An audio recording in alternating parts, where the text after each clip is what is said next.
In 1853, amidst the bustling chaos of the San Francisco gold rush, this young Bavarian immigrant wasn't out there searching for gold nuggets. He was selling dry goods? While miners were digging for gold under the blazing sun, Levi saw a different kind of treasure, one woven with copper rivets. This isn't the tale of striking it rich, or finding a fortune in a pan full of gold dust. It's a story of a smart merchant, a careful inventor, and a savvy businessman, who despite the challenges, built an empire out of denim. From bargaining over small items at a Bavarian beer hall, to dressing up cowboys and miners, pick up your shovel, and let's unearth the epic origin of a poor Jewish boy from Bavaria who spun thread into gold on the American frontier. Levi Strauss, originally known as Loeb, was born in Bavaria, Germany on February 26, 1829, to a large family. The early life of Levi was far from easy. Firstly, his family faced discrimination due to their Jewish heritage, dealing with limitations on where they could live, as well as additional taxes because of their religion. Second, at the age of 16, Strauss lost his father to tuberculosis. This caused even more tension for their family, as they were left with no breadwinner. So 2 years later, he, along with his mother and two sisters, moved to the United States, reuniting with his older brothers Jonas and Louis in New York. The brothers had already set up a dry goods business, and Levi joined them. But Levi's real dreams were further west. Lured by the whispers of California's gold rush, in 1853, with $200 in his pocket and a heart full of hope, he set sail for San Francisco. This period marked the height of the California gold rush, which had begun in 1848. While many prospectors faced financial ruin, a few did manage to strike it rich. But as Mark Twain said, during the gold rush, it's a good time to be in the pick and shovel business. So Levi Strauss found fame and fortune by providing essential goods and services to the miners in California. He established a wholesale house for dry goods bearing his name, Levi Strauss Co., importing various items like clothes, handkerchiefs, and rolls of fabric. However, what Levi Strauss didn't see was the remarkable turn his life was about to take.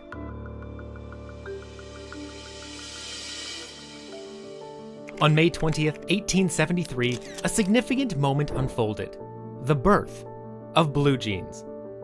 Levi Strauss and Jacob Davis secured a groundbreaking US patent for introducing rivets into men's work pants, marking a historic milestone. Levi Strauss arrived in San Francisco in 1853 at the age of 24 to establish a West Coast branch of his brother's New York wholesale dry goods business. Over the next 2 decades, he transformed the enterprise into a highly successful venture, earning recognition not just as a reputable businessman, but also as a local philanthropist. Among Levi's clientele was a tailor named Jacob Davis. One day, prompted by a local laborer's wife seeking durable pants for her husband, Jacob endeavored to reinforce the trousers.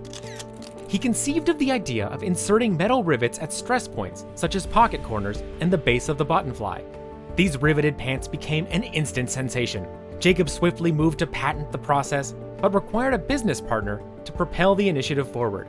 Levi Strauss, the supplier of cloth for Jacob's riveted pants, naturally emerged as the ideal collaborator. Davis proposed a joint patent venture with Levi, recognizing the potential of their new creation. Levi, known for his business acumen, saw the promise in Jacob's idea and agreed to the collaboration. Consequently, the duo secured a patent from the U.S. Patent and Trademark Office on May 20th, 1873. Levi Strauss foresaw a vast market for his jeans among miners, ranchers, and farmers due to their practicality for rugged work. Establishing a factory in San Francisco, Strauss produced these durable overalls using a sturdy fabric known as serge, originally hailing from Nîmes, France. Initially called serge denim, this fabric eventually gained renown as denim. Initially crafted from heavy canvas, the company later shifted to using dyed blue denim. The first denim jeans designed for men's workwear quickly gained traction, and in no time, jeans became a resounding success, transcending their origins in manual labor. As sales surged rapidly, and within a short time span, the jeans became a remarkable triumph. The company flourished, employing 450 individuals, alongside 85 warehouse staff, accountants, and sales representatives within just a decade. Nevertheless, amidst their success, challenges emerged, and Levi Strauss found himself facing a pile of difficulties. It all began when the groundbreaking blue jeans started drawing unwelcome attention. Rivals like H.W. Carter & Sons aggressively contested the patent's legitimacy, embroiling Levi in a prolonged legal feud. Undaunted, he staunchly defended his creation, winning courtroom battles that upheld his ownership of the iconic rivet and solidified his image as a determined innovator. Secondly, these jeans, initially linked solely with rugged work attire, encountered resistance when attempting to broaden their appeal. Women donning jeans challenged societal norms, while casual denim wear for men also faced reluctance. Yet Levi grasped with these shifting trends. He countered societal biases through targeted marketing campaigns, emphasizing both the functionality and the style of his jeans. By diversifying styles and catering to diverse groups like cowboys, rail workers, and women, Levi laid the groundwork for denim's widespread cultural embrace. However, with business growth came familial discord. Power struggles emerged among Levi's sons and nephews, each vying for control of the expanding enterprise. This internal strife prompted restructuring and leadership changes, causing periods of instability that impeded progress. Despite these challenges, Levi remained forward-focused, prioritizing communication and collaboration to facilitate a smooth leadership transition and mitigate the impact of these internal tensions. He continued to grow the business, reaching into various regions across the country. But nature was not on his side. On September 26, 1902, Levi Strauss passed away at his residence in San Francisco. The city of San Francisco honored his memory by declaring that day a business holiday, allowing everyone to attend his funeral. Levi had entrusted his thriving business to 4 nephews, Jacob, Louis, Abraham, and Sigmund Stern, along with other family members. However, this event marked the onset of numerous challenges for the company. The core conflict centered around Levi Strauss's 2 nephews, Louis and Sigmund Stern, sons of Levi's sister Fanny. These ambitious young men joined the company in the late 1880s, brimming with ideas and an eagerness to expand the business. However, their aspirations clashed with those of Levi's sons, Isaac and Herbert. Following Levi Strauss's passing, Louis and Sigmund advocated for modernizing and broadening the company's horizons. They pushed for increased production, exploring new markets, and embracing trends like stylish women's denim. On the other hand, Isaac and Herbert, deeply attached to their father's traditions, focused on upholding the company's conservative values and sticking to traditional workwear. These conflicting viewpoints resulted in mounting tensions, deadlock in decision-making, and escalating power struggles. This led to some big problems in the business, namely, decreasing profits. Resentment brewed as accusations of mismanagement and challenges to authority flew between the family factions. The once collaborative boardroom turned into a battleground, with the company's future hanging in the balance.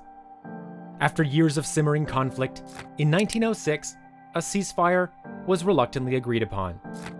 Levi's 2 sons conceded to step down from the board, allowing Louis and Sigmund to take on greater leadership roles. This transition marked a pivotal moment for the company, signaling an era of swift growth and modernization.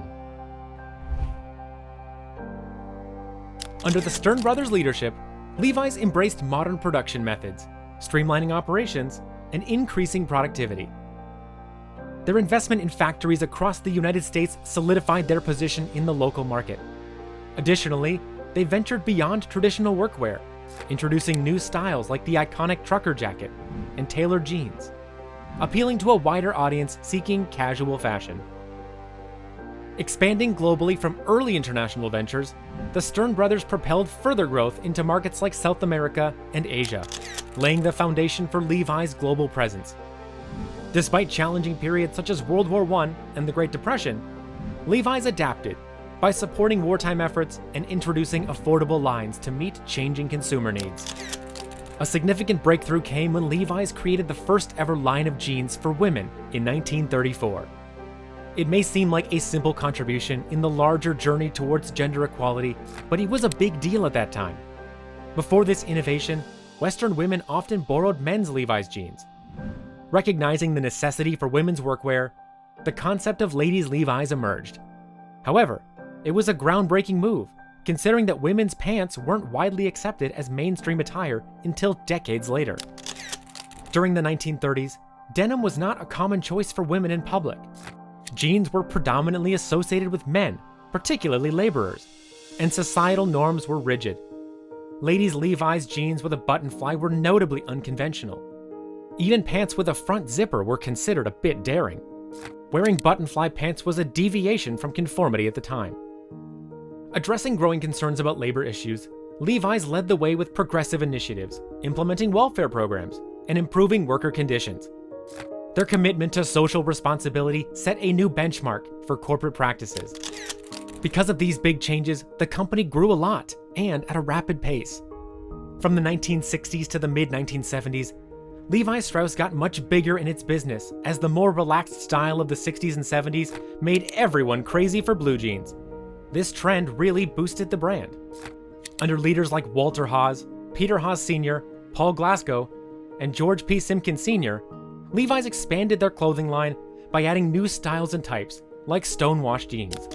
They got these by acquiring the Great Western Garment Company, or GWG, a Canadian clothing maker. This takeover introduced the modern stonewashing technique, which Levi Strauss still uses today. Simpkins in particular gets credit for expanding manufacturing at a rapid pace, growing from 16 plants to more than 63 in the United States, plus 23 overseas, all from 1964 to 1974. But, at the same time, other companies like Dockers were also becoming tough competition. However, Levi's had a plan to win the market over. In the 70s, fashion changed a lot. Jeans went from being flared to skinny. Bell-bottoms turned into boot cuts. And Levi's had to deal with not just the competition in bell-bottoms, but also people liking corduroy and polyester more.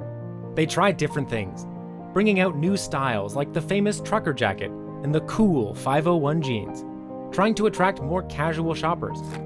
But they had some problems too. They missed their chance to advertise and connect with the growing youth movement, and that made their share in the market drop. It was a lesson. They needed to shake off the old image and go along with what was happening in pop culture. The 80s was a true comeback for Levi's. They teamed up with big names like Michael Jackson and Bruce Springsteen, making it clear that they were all about the youth and rebellion. Their ads like Live in Levi's made people think of their brand as timeless and cool. But it wasn't just jeans.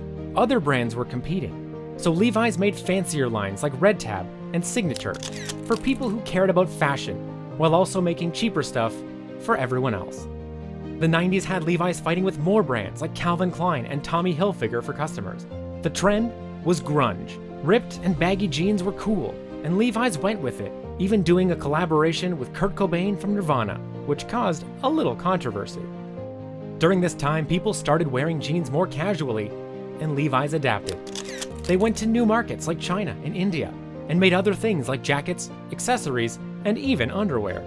The 2000s introduced even more new problems. There were cheap clothes from fast fashion brands, and the 2008 financial crisis made things tighter for buyers. Levi's focused on what they were good at, making their classic styles better and working with designers like Stella McCartney. They also worked hard to get materials ethically and to be more sustainable. Today, Levi's is a big name in denim all around the world. They're in a market that's incredibly competitive, so they keep up with trends by working with influencers and doing special collaborations. They've gone beyond just jeans, making things like shoes, sunglasses, and even housewares, making them more than just a jeans brand. In summary, the story of Levi's is an inspiring narrative of resilience, innovation, and adaptability. From his humble beginnings as a merchant to the founding of Levi's, Strauss demonstrated remarkable entrepreneurial spirit. Levi's evolution from workwear to a globally recognized fashion icon reflects a journey marked by strategic decisions, pioneering initiatives, and an acute understanding of changing societal trends. Despite challenges, including familial disputes, market fluctuations, and shifts in fashion, Levi's persevered by embracing innovation, diversification, and cultural resonance. And this shows just how much it takes to build an empire. If you're enjoying this content and you want to see more like it, hit those like and subscribe buttons, and you'll be notified as soon as new videos come out. And why not make some suggestions for future epic origin stories in the comments below.